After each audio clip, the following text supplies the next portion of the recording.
Bonjour à tous, bienvenue à nouveau dans mon podcast. Après un petit break de vacances bien mérité, je voulais commencer ce moment tout d'abord pour vous remercier tous qui me soutenaient et qui prenaient le temps d'écouter ces partages. Et aussi, je voudrais prier au Saint-Esprit pour qu'il soit présent aujourd'hui parmi nous, qu'il soit présent à travers mes lèvres aussi, pour pouvoir me diriger le mieux qu'il faut pour partager ces prises de conscience, ces révélations que j'ai, qui m'aident beaucoup dans ma vie et qui, j'espère, vous aideront aussi. J'ai une particularité, le don du discernement des esprits. J'accompagne beaucoup de gens à être libérés des forces de l'invisible, de l'ennemi. De ce fait, j'étudie beaucoup et je comprends l'importance pour nous, en tant qu'humains, d'être vraiment conscients de ce qui se passe dans l'invisible. Je voudrais remercier frère Derek Prince, qui n'est plus de ce monde aujourd'hui, mais qui a laissé pour nous un trésor de connaissances. Ce que je vais partager avec vous aujourd'hui vient principalement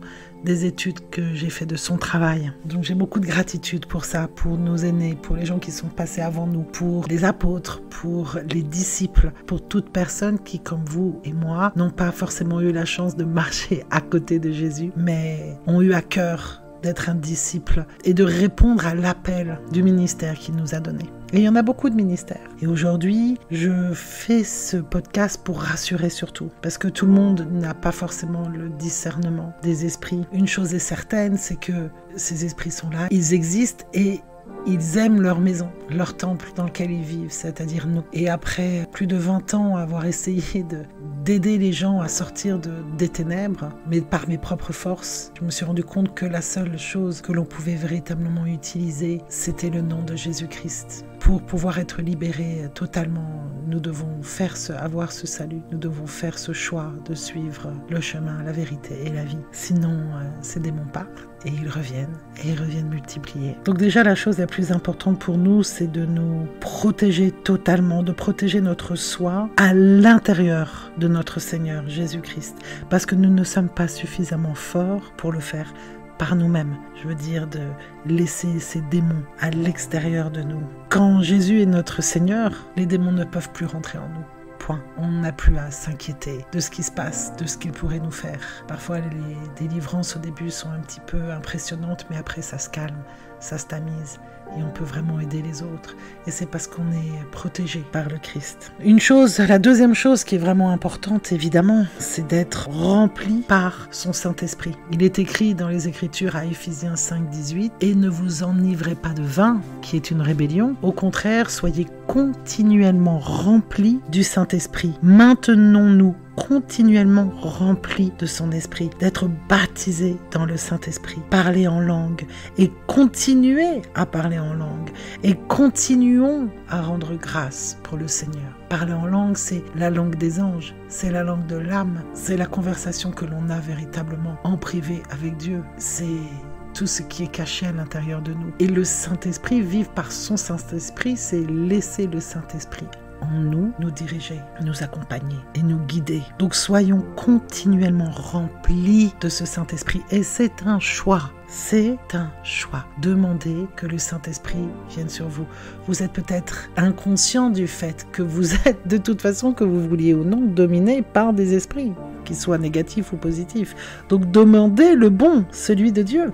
Troisièmement, vivons continuellement par le Verbe de Dieu. Il ne faut pas vivre depuis nos émotions, parce que les émotions ne vont pas forcément être justes. Elles vont peut-être nous faire entrer dans la réaction. C'est un bon portail pour les esprits, pour nous contrôler. Mais esprit ou pas, ces émotions peuvent faire beaucoup de dommages dans notre vie. Donc demandons toujours au Saint-Esprit ce qu'il faut faire. Ne pas laisser nos sentiments prendre des décisions dans notre vie. D'accord ?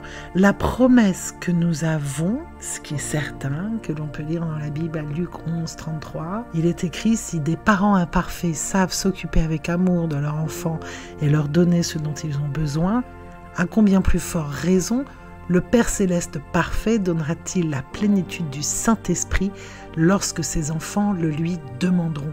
Donc déjà la promesse, elle est là. Quand vous demandez le Saint-Esprit, votre Père vous le donne.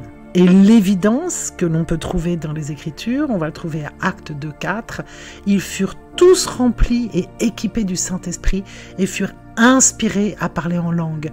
habilités par l'Esprit à parler dans des langues qu'ils n'avaient jamais apprises. Donc ils furent tous remplis et équipés du Saint-Esprit par ce baptême, le baptême du Saint-Esprit. Et le Saint-Esprit vient avec des armes, avec des fruits, avec des choses extraordinaires. Donc ce que nous ressentons, nos émotions, c'est en second plan. Il y a 3 choses importantes dans le monde du chrétien. Les faits que l'on peut trouver dans les Écritures, ce sont des faits prouvés. La foi, et en fait nous agissons depuis cette foi, et effectivement les émotions. Mais les émotions suivent l'acte de foi. On ne va jamais laisser nos émotions nous dicter parce qu'ils peuvent nous détourner, ils peuvent nous perdre, ils peuvent nous amener dans une mauvaise direction. Dans Matthieu 4, il est décrit la tentation de Jésus et on nous explique que Jésus a été tenté après que le Saint-Esprit soit tombé sur lui. Donc on peut être tenté avant, mais ce qui se passe en fait, c'est que certaines choses dont on n'avait absolument aucune connaissances peuvent tout d'un coup apparaître à la surface à partir du moment que le Saint-Esprit vient à nous. Donc vous êtes prévenus. À partir du moment que vous prenez la décision de suivre Christ, de faire le chemin du salut, de donner votre vie, attendez-vous à ce que les choses soient remises à la surface. Le Saint-Esprit révèle l'identité de l'ennemi dans l'invisible.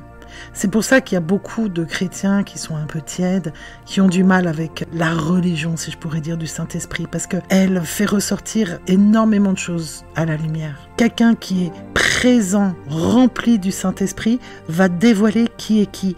Et c'est pour cela que cette personne n'est pas aimée. Ils vont préférer garder les choses cachées, mais le Saint-Esprit, lui, n'aime pas les choses qui sont cachées. Il va toujours forcer l'ennemi à aller dans la lumière. J'ai vécu ça toute ma vie.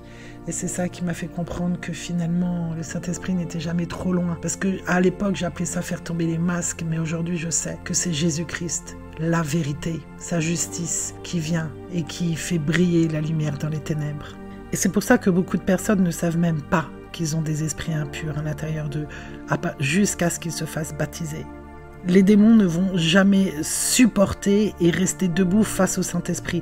Lorsqu'il vient, ils n'ont plus le pouvoir de contrôler la personne. Ils ne peuvent plus faire de cette personne ce qu'ils veulent. C'est tout. Donc s'ils n'ont pas été éliminés, s'ils n'ont pas été expulsés avant le baptême, chose qui est complètement possible, dépendamment de ce que nous avons à l'intérieur de nous, eh bien, ces démons vont vraiment commencer à agiter les choses à l'intérieur dès que vous commencez à vous tourner vers Christ. Et c'est là aussi qu'il faut vraiment rester fort et qu'il faut appeler votre famille, parce que ce qui se passe, c'est qu'à partir du moment où vous allez vous tourner vers lui, où le Saint-Esprit vient vous toucher, et il peut venir avant que vous soyez baptisé par l'eau, tout d'un coup, toutes sortes de troubles vont se manifester à l'intérieur de vous et vont faire que vous allez avoir des expériences extrêmement inconfortables que vous n'avez jamais expérimentées avant, croyez-moi. Et c'est pour ça qu'il faut lire les Écritures et comprendre ce qu'il faut faire. Premièrement, c'est en mon nom qu'ils expulseront les démons. Et là, le nom, c'est Jésus-Christ. Ils parleront en langue. Et Jésus utilisait l'épée de l'Esprit, qui est les Écritures, pour gérer avec ces entités impures. Lorsqu'il était tenté, encore, dans Matthieu 4, à chaque fois que le Satan lui demande, il répond « Il est écrit que ». Il est écrit que, il est écrit que. S'il y a bien une chose que nous devons faire, c'est apprendre le Verbe de Dieu, apprendre à connaître la Bible, apprendre à connaître les Écritures pour pouvoir véritablement les utiliser contre nos ennemis. Ils ne le supportent pas. Même le roi David disait « Le Verbe est ce trésor caché à l'intérieur de mon cœur pour que je puisse jamais pécher contre toi. » Connaître les Écritures entièrement et les avoir à disposition.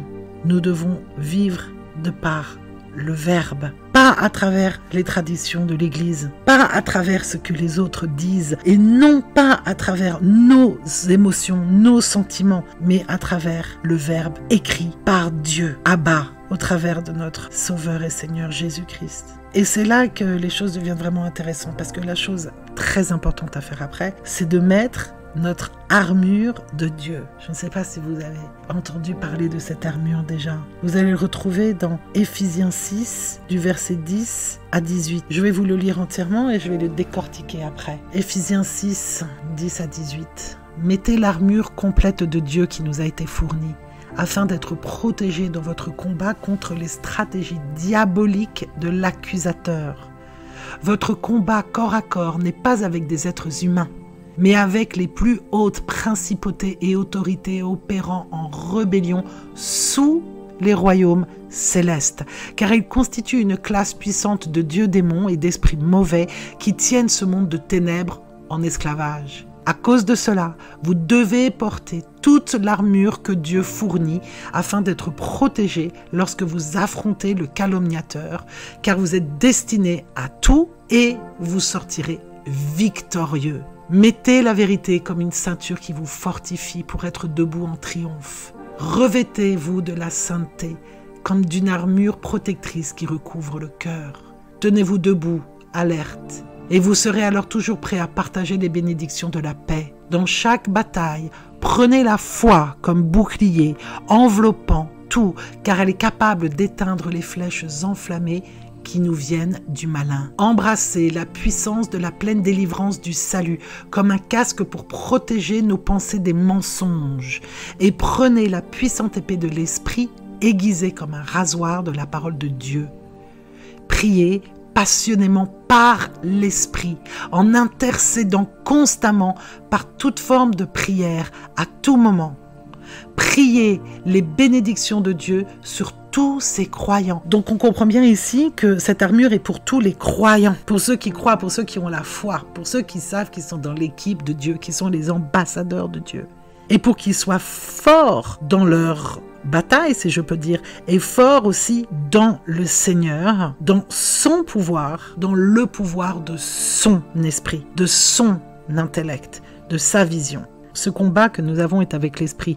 Ce n'est pas un combat de chair et de sang. Au verset 13, il est dit que nous devons prendre l'armure de Dieu. À cause de cela, vous devez prendre toute l'armure de Dieu que Dieu fournit. Donc ça veut dire que Dieu, il ne va pas vous donner comme ça l'armure. Il ne va pas tout simplement vous le balancer comme ça.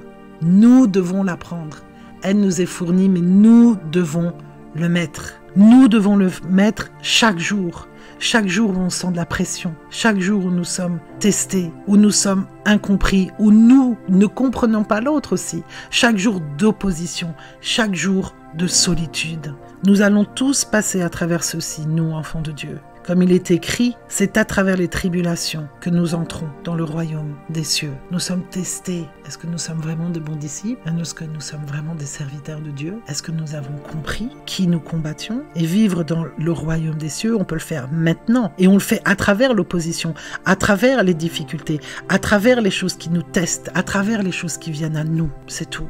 Au verset 14, il nous dit de mettre la ceinture de vérité, la vérité comme ceinture, pour ne pas trébucher. Donc c'est quoi la ceinture de vérité? La vérité vient en 2 points. Premièrement, la vérité qui vient du Verbe de Dieu. Ça, c'est la vérité première. Et aussi la vérité à propos de soi-même, de nous connaître nous-mêmes, d'être transparent et authentique. Et cette repentance qui est obligatoire pour nous. Nous devons de savoir la vérité. Vous connaîtrez la vérité et la vérité vous rendra libre. Et c'est aussi connaître la vérité par rapport à soi. C'est apprendre à être honnête, à être authentique, à dire ce que l'on pense, à pouvoir confronter les choses, les faits, aux situations, mais aussi et surtout à notre sujet. Parce que dans un couple ou avec nos relations avec nos amis, avec l'église, avec des enfants, nous sommes toujours l'autre côté. It takes two to tango. Nous devons être 2 pour pouvoir danser. Donc oui, parfois au début c'est l'air, ce qu'on va trouver sur soi-même. Mais on arrivera toujours à passer outre ce choc premier. Sans cette vérité, on ne peut absolument pas progresser. C'est la base. Comment est-ce que l'on peut se repentir? Comment est-ce que l'on peut se confesser si on n'est pas honnête avec soi-même? Si on ne se regarde pas vraiment à travers les yeux de Christ? Que la vérité aille dans toutes les parties de mon être, pour qu'elle puisse se transformer en sagesse, avec cette sincérité de connaître mon intérieur qui m'apportera toutes les révélations de Dieu. Sans cette vérité, c'est impossible. Et puis on va parler de la cuirasse de la droiture qui est devant le cœur, de se revêtir de la sainteté comme une armure protectrice qui recouvre le cœur. Dans d'autres traductions, on dit vraiment la cuirasse de la droiture. Qu'est-ce que c'est que cette cuirasse de la droiture? Nous croyons et nous suivons cette droiture, cette justice que nous avons reçue de par notre foi en Jésus-Christ. Parce que Jésus est droit. Il s'est fait pécheur pour nous et c'est ça droiture, c'est sa justice, c'est son équilibre qui nous a oints, qui nous a pardonnés, et c'est notre foi en lui qui nous libère. Ce salut, cette justice, elle vient du fait qu'on accepte cette vérité intrinsèque. Et c'est elle qui vient protéger notre cœur. Cette foi puissante qui est à l'intérieur de nous. Embrassons cette sagesse, embrassons ce savoir, que sans lui, nous serons encore pécheurs. Et puis, on nous parle de mettre ses chaussures du salut, de se tenir debout, alerte, toujours prêt, d'être dans les chaussures de la préparation pour le gospel de la paix. Nous devons être préparés d'être un témoin ou un ministre de la parole, un ministre de l'évangile. Quand vous allez à l'armée, quand vous partez faire la guerre, très souvent, vous allez vous trouver dans une situation où vous allez dormir avec vos bottes. Parce que si jamais l'ennemi attaque en pleine nuit, vous devez être opérationnel et pouvoir immédiatement être dans le combat. Et ces bottes d'amour, ces bottes de Jésus, on doit les garder sur nous. On doit être préparé. Donc comment est-ce qu'on est préparé? En apprenant le Verbe de Dieu, en lisant la Bible, en lisant les Écritures. On se prépare en priant. On se prépare en ayant la paix de Dieu parce que comme nous connaissons les Écritures et que nous sommes nourris de son Saint-Esprit et que c'est lui qui nous guide, lorsque les gens vont pouvoir venir à nous pour nous poser telle ou telle question, au lieu de dire « bon, je suis vraiment pas au courant, attends, je vais aller prier pour une demi-heure avant de te répondre », eh bien là, on aura déjà la réponse. Elle viendra naturellement. Elle coulera littéralement de source. Alors oui, parfois, prier pour les gens pour avoir une révélation est important et même jeûner. Mais le plus souvent, lorsque vous allez avoir les Écritures, vous allez être surpris. À force de lire, c'est comme si, n'oubliez pas que le Seigneur est surnaturel, donc à force de lire, vous allez dire, oui, mais moi je connais pas tout par cœur. Et bizarrement, lorsque vous allez être dans une conversation, l'Écriture parfaite, le Verbe de Dieu ressortira. Parce que toute vérité est toute vérité. On ne peut pas changer la vérité. Elle est ce qu'elle est. Donc plus vous allez le lire, plus vous allez être opérationnel lorsque des gens vont avoir besoin de vous. Puis, on nous parle avant chaque bataille, de prendre la foi comme un bouclier. Alors là, on ne parle pas du petit bouclier rond, mais du vrai bouclier qu'il y avait à Rome. Il faut savoir que Paul, il fait vraiment la métaphore de l'armure que l'on avait avec les Romains, avec les centurions. Donc ici, c'est le bouclier qui est long, qui est carré et qui protège tout le corps en entier. Et même à un moment qu'on était les uns à côté des autres, avec ce bouclier, on pouvait carrément faire une espèce de toit au-dessus de nous. Donc ce bouclier, il nous protège, on le brandit. Il protège et couvre tous les aspects de notre vie. Il protège notre famille, nos business, les circonstances. Il protège tout ce qui doit être protégé et il est capable d'éteindre toutes les flèches de l'ennemi. Il n'y a plus aucune peur. Tout s'effondre avec la foi. La foi fait disparaître le doute. Et puis, on nous parle du casque du salut et de l'épée de l'esprit. L'épée de l'esprit, c'est vraiment encore une fois le Verbe de Dieu dont je viens de vous parler. Mais le casque de l'esprit, qu'est-ce que c'est? Un casque, ça protège quoi? Ça protège la tête. Et dans la tête, il y a nos pensées. Il y a notre esprit spirituel, notre mental, notre vie de pensée. D'accord? Et beaucoup d'entre nous ont un mental qui n'est pas protégé par le casque. Toutes sortes de blessures, toutes sortes de pensées peuvent apparaître et arriver depuis notre esprit, depuis notre intellect, depuis notre manière de penser. Et lorsque vous avez la tête qui est atteinte, on ne peut pas utiliser le reste de l'armure. Parce que sans la force de l'esprit, sans la force de Dieu dans nos pensées, on est complètement livré à l'ennemi. Par exemple, si on est délivré de l'esprit de la dépression, parce que la dépression, c'est vraiment un esprit. La première étape, ça va avoir quelqu'un qui va venir et qui va nous délivrer de cet ennemi, délivrer de ce démon. Eh bien, il va rester des petites empreintes à l'intérieur de nous. Et puis, il faut quand même que l'on reste délivré. Parce que la plupart des problèmes dans la vie viennent à travers nos pensées qu'on n'arrive pas à contrôler. Il y a toutes sortes de pensées négatives, dérangeantes, frustrantes, inquiétantes qui se mettent en place. Du ressentiment, de la peur de l'échec, du manque de foi, de doute, dénigrement de soi, de l'indécision, entre autres. Et toutes ces pensées viennent ramper dans notre mental, ce qui nous pousse à faire une bataille intérieure sans fin. Et là, je vous parle que d'un seul esprit, parce que des fois, ils viennent en légion. Et comme on sait, la plupart des gens sont comme des icebergs. Il y a des choses qui sont en eux, mais que nous, on ne voit pas. Il y a des choses en nous que les autres ne voient pas, à moins que nous ayons le don du discernement. Et si nous ou ces personnes utilisent notre mental, l'esprit que nous avons éduqué pour toutes sortes de choses intellectuelles, plus nous avons des problèmes parce qu'on va dépendre de cet intellect. Mais la Bible nous dit dans Jérémie 17,5, « Voici ce que dit l'Éternel. Maudit soit l'homme qui fait confiance à ce qui est humain, qui prend des créatures pour appui et qui détourne son cœur de l'Éternel. » Alors ici, maudit, ça ne veut pas dire il a la poisse, il va aller toute sa vie en enfer, mais je pense que ça veut dire aussi que nous créons notre propre enfer par rapport à ça. Que lorsque nous faisons confiance à ce qu'un humain nous dit, et ou même à notre propre intellect, à tout ce qui fait partie de notre côté humain, eh bien c'est là que l'on peut vraiment chuter. Parce que on se détourne de Dieu, on ne laisse plus l'Esprit de Dieu nous diriger, nous conseiller. On laisse toutes ces émotions à l'intérieur de nous prendre le dessus, et c'est de là que l'on est complètement dans la perdition. Très souvent, on a plus. Dès qu'on pense qu'on est intellectuellement sophistiqué, qu'on a appris à gérer nos problèmes par soi-même, par nos propres moyens, on galère. Par contre, remarquez, les gens que l'on peut appeler parfois et taxer d'être simples d'esprit, qui ne dépendent pas autant sur leur mental que nous, ont parfois moins de problèmes. Et parfois, ils arrivent même plus à s'abandonner. Un esprit aiguisé, c'est quelque chose de spécial, mais c'est un instrument. Et il vaut mieux être sûr de savoir qui utilise cet instrument. Est-ce l'ennemi? Est-ce nous-mêmes? Ou est-ce l'Esprit Saint? Donc on peut se poser la question suivante.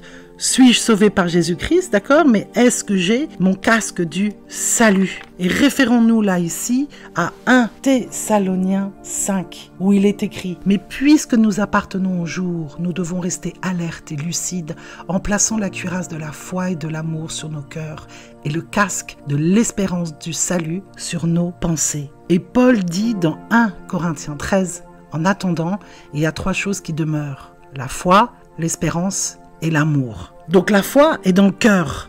C'est là qu'il y a la foi. C'est pas dans l'esprit. La foi est dans notre cœur, pas dans notre mental. La foi est pour le cœur. L'espoir, l'espérance est pour notre mental. La définition propre de l'espérance, c'est une attente confiante, sans limite et inébranlable dans la venue du meilleur. Et ça, c'est ce qu'on doit avoir dans notre mental, dans notre esprit. S'inquiéter, c'est prier pour ce que l'on ne veut pas. Une fois libérés de la dépression, nous sommes libres de cultiver et nourrir de nouvelles formes de pensée. La délivrance en elle-même ne fait pas tout. La délivrance prépare le terrain. Elle nous libère et, par la suite, le reste est entre nos mains. La pensée est liée à notre foi en Jésus-Christ. Et le pessimisme nie notre foi en Jésus-Christ. Dans Romains 8, 28, il est écrit « Nous sommes donc convaincus que chaque détail de notre vie est continuellement tissé pour le bien, car nous sommes ces aimés qui avons été appelés à accomplir le dessein qu'il a conçu. Si tout existe par la venue du bien, alors il n'y a aucune place pour le pessimisme. Donc nous devons délibérément remplacer le pessimisme par l'optimisme. Cela ne va pas forcément se faire en un jour, en une semaine, en un mois, un an, mais ça arrive. Dépendamment de la force, de la forme et de la discipline que nous imitons. Et surtout, dépendamment de notre foi, qui est aidée par l'épée de Dieu. Hébreux 11.1. La foi concrétise nos espoirs et devient le fondement nécessaire pour acquérir les choses auxquelles nous aspirons. Elle est toute la preuve nécessaire pour prouver ce qui est encore invisible. La foi est dans le maintenant, l'espoir est dans le futur. Chaque chose a sa place. L'espoir est basé sur la foi et la foi en est sa substance. La foi est dans le cœur, la foi est pour le maintenant, il n'est jamais pour le futur. Mais l'espoir est dans notre esprit, dans notre mental et il est pour le futur. Dans Hébreux 5.19, il est écrit « Nous avons cette espérance certaine comme une ancre solide et incassable qui retient nos âmes à Dieu lui-même. Notre ancre d'espoir est fixée au siège de la miséricorde dans le royaume céleste, au-delà du seuil sacré. » Pourquoi est-ce qu'un petit bateau a-t-il besoin d'une ancre ? Pour se stabiliser. Il va jeter son ancre depuis son corps pour rentrer dans l'élément eau et se posera sur la terre, la pierre, le roc, le nom aussi que l'on donne à Christ. Nous vivons dans un plan imperméable, instable, tel l'eau, insécurisant. Dans nos situations, dans nos émotions mutuelles, dans nos circonstances, il n'y a aucune base de sécurité. Mais quand tu poses ton ancre hors du temps, dans l'éternité, dans l'éternel, et que tu le sécurises dans le roc, Jésus-Christ, alors ton petit bateau est sécurisé. Et ton ancre, c'est l'espoir. Loué soit le Seigneur. Ne perdez jamais espoir. Le monde peut s'écrouler autour de vous. Dieu, lui, est toujours sur son trône. On peut lire dans Luc 14, 18. L'Esprit du Seigneur est sur moi. Il m'a oint pour donner de l'espoir aux pauvres, la guérison à ceux qui ont le cœur brisé, des yeux nouveaux aux aveugles, et pour annoncer aux prisonniers, vous êtes libres. Je suis venu partager le message du jubilé, car le temps de la grande acceptation de Dieu a commencé. Et on va trouver exactement le même genre de passage dans Isaïe 61. Il est écrit, le salut proclamé, l'Esprit du Seigneur de l'Éternel est sur moi, parce que l'Éternel m'a consacré par onction pour annoncer de bonnes nouvelles aux pauvres. Il m'a envoyé pour guérir ceux qui ont le cœur brisé, pour proclamer aux déportés la liberté et aux prisonniers la délivrance, pour proclamer une année de grâce de l'Éternel et un jour de vengeance de notre Dieu, pour consoler tous ceux qui sont dans le deuil, pour donner aux habitants de Zion en deuil une belle parure au lieu de leur cendre, une huile de joie au lieu du deuil, un costume de louange au lieu d'un esprit abattu. Donc si nous avons l'esprit de la lourdeur et qu'on n'en veut plus, alors revêtons l'habit de la louange, car les esprits impurs ainsi ne pourront nous approcher. Hébreux 13, 15. Ainsi, nous n'offrons plus un flot continu de sacrifices de sang, mais par Jésus, nous offrirons à Dieu un flot continu de sacrifices de louange. Ce sont les agneaux que nous offrons de nos lèvres qui célèbrent son nom. Aujourd'hui, le temps que l'on prend, les moments que l'on a en prière pour rendre grâce au Seigneur sont comme auparavant les agneaux que l'on sacrifiait pour avoir son bon vouloir. Souvenez-vous comment le roi David, après sa fuite, ou alors il prétendait être fou, dans Psaume 34, rend grâce au Seigneur.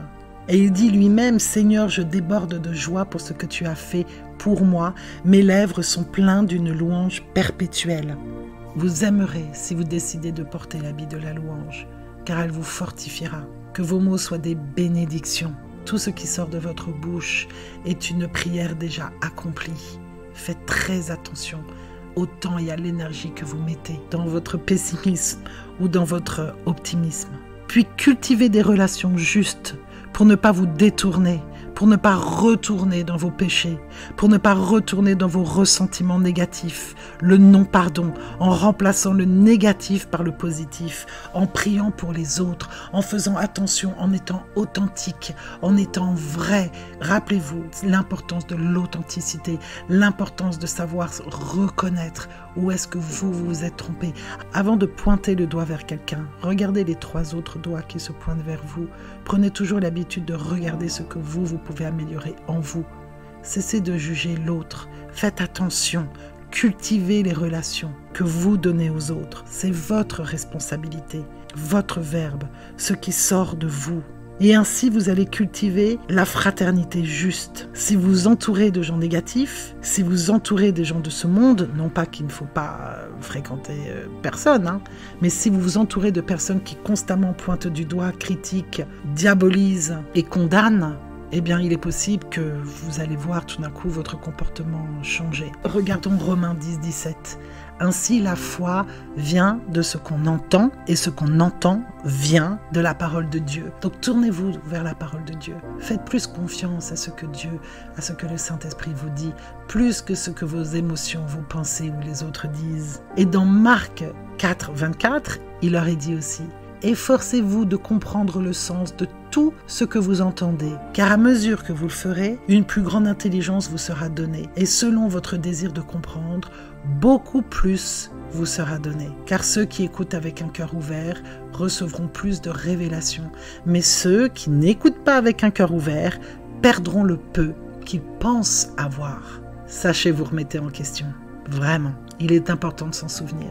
Ce que vous entendez et comment vous l'entendez, c'est très important. Ce que vous entendez apportera une augmentation de votre être. Soit une crainte accrue, soit une foi accrue.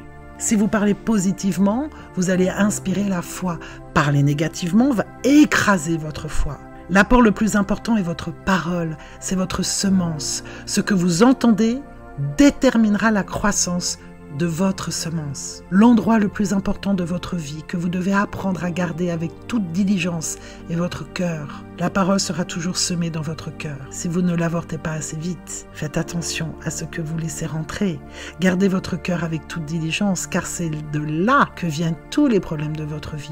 Chaque mot, comme une graine que vous jetez dans votre cœur, donne des fruits dont vous n'avez peut-être même pas conscience. La parole grandira une fois que vous l'aurez jetée dans votre sol. Ce qui commence comme une parole inoffensive pourrait devenir un arbre qui influencera beaucoup plus de personnes et de choses dans votre vie que vous ne pouvez l'imaginer.